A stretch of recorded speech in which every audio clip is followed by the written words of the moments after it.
امیر حمزہ کا ایمان لانا کوئی معمولی واقعہ نہیں تھا۔ جس طرح مسلمانوں میں خوشی کی لہر دوڑ گئی تھی تو کفار کے اندر یہ خبر ایک بجلی بن کے گری، تو وہ بھی دار الندوہ میں بیٹھے اور سوچنے لگے کہ اب کیا کیا جائے۔ آج ایک حمزہ بن عبد المطلب گئے ہیں، کل کوئی اور چلا جائے گا تو یہ تو طاقتور ہو جائیں گے۔ عمر بن خطاب مجلس میں موجود تھے، کہا تم قصہ چھوڑو، یہ کام میرے ذمہ رہا، میں بانی اسلام کی زندگی کا چراغ ہی بجھا دیتا ہوں۔ روز روز کا قصہ ہی تمام ہوتا ہے، تلوار حمائل کی اور ارادہ قتل سے گھر سے نکلتے ہیں، تقدیر ہنس کے کچھ اور ہی بول رہی ہے۔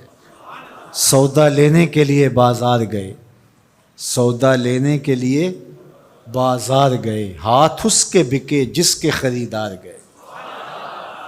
تلوار حمائل کی ہے، بانی اسلام کی زندگی کا چراغ بجھانے کی آرزو ہے، گھر سے نکلتے 22 سال کی عمر ہے، جوانی ہے، بانکپن ہے، چہرے پہ جلال ہے، خطاب کا جری جواں بیٹا ہے۔ راستے میں ایک صاحب ملے، دیکھا اور کہا کہ کیا تیور ہیں اور ارادے کدھر کے ہیں؟ کہا چراغ اسلام بجھانے جا رہا ہوں۔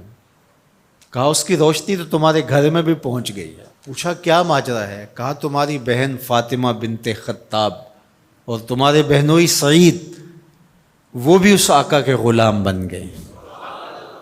بس غصے میں بہن کے گھر پہنچتے ہیں اور دروازے کو دستک دیتے ہیں۔ اندر قاری قرآن ان کو قرآن سکھا رہا ہے۔ اہل خانہ سمجھے عمر آئے ہیں اور تیور بھی اچھے نہیں ہیں، قاری کو کہیں گوشے میں چھپا دیا اور دروازہ کھولا۔ دروازہ کھولنے کی دیر تھی کہ بہن پہ ٹوٹ پڑے، مار دھاڑ شروع کر دی۔ تم سابی ہو گئی ہو، تم نے آباء و اجداد کا دین چھوڑ دیا ہے۔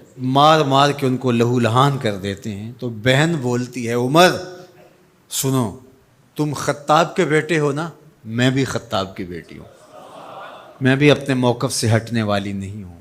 حیرت زدہ ہو جاتے ہیں کہ اس عورت کے اندر یہ بجلیاں کیسے آ گئیں؟ تو سوچنے لگے اور کہا اچھا جو تم پڑھ رہے تھے مجھے بھی سناؤ۔ کہا تمہیں پہلے غسل کرنا ہوگا۔ عمر بدن دھو رہے ہیں، میرا رب دل دھو رہا ہے۔ اتنے میں قاری قرآن کے ورق لے کے آ گیا اور تلاوت ہوتی ہے، طٰہٰ ما انزلنا علیک القرآن لتشقیٰ، اے 14ویں کے چاند محبوب، ہم نے قرآن اس لیے نازل تو نہیں کیا تھا کہ آپ مشقت میں ہی پڑ جائیں۔ تلاوت ہوتی جا رہی ہے، عمر کی آنکھوں سے آنسو ٹپکتے چلے جا رہے ہیں۔ کہا عمر کی عمر برباد ہو گئی، چلو مجھے حضور کی چوکھٹ پہ لے چلو۔ اللہ اکبر۔ دار ارقم میں حضور تشریف فرما تھے، تلوار اس طرح حمائل کی ہوئی ہے اور اسی حالت میں حضور کی دہلیز پہ جا رہے ہیں۔ دروازے کے سوراخوں سے دیکھا صحابہ نے، کہا کہ عمر آ رہے ہیں، تلوار ہے ہاتھ میں۔ تو حضرت امیر حمزہ نے کہا گھبرانے کی ضرورت نہیں ہے، اگر ارادہ خیر سے آ رہے ہیں استقبال کریں گے، خوش آمدید کہیں گے، بٹھائیں گے، عزت دیں گے، اور اگر ارادہ اچھا نہیں ہے تو اسی کی تلوار سے اس کا سر کاٹیں گے۔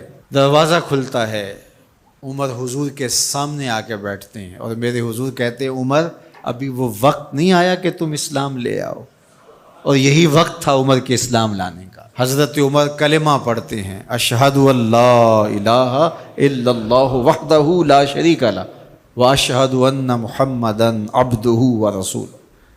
جو ہی عمر کی زبان سے کلمے کی صدا سنتے ہیں صحابہ، اتنے زور سے اللہ اکبر بے ساختگی میں کہتے ہیں مکے کی گلیاں گونج اٹھتی ہیں۔ اللہ اکبر۔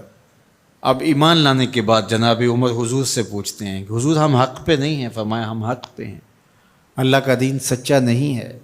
کہا اللہ کا دین سچا ہے۔ کہا کہ آپ اللہ کے سچے رسول ہیں؟ فرمایا ہاں میں اللہ کا سچا رسول ہوں۔ تو کہا پھر ہم چھپ کے نمازیں کیوں پڑھیں؟ ہمیں صحن حرم میں جانا ہوگا۔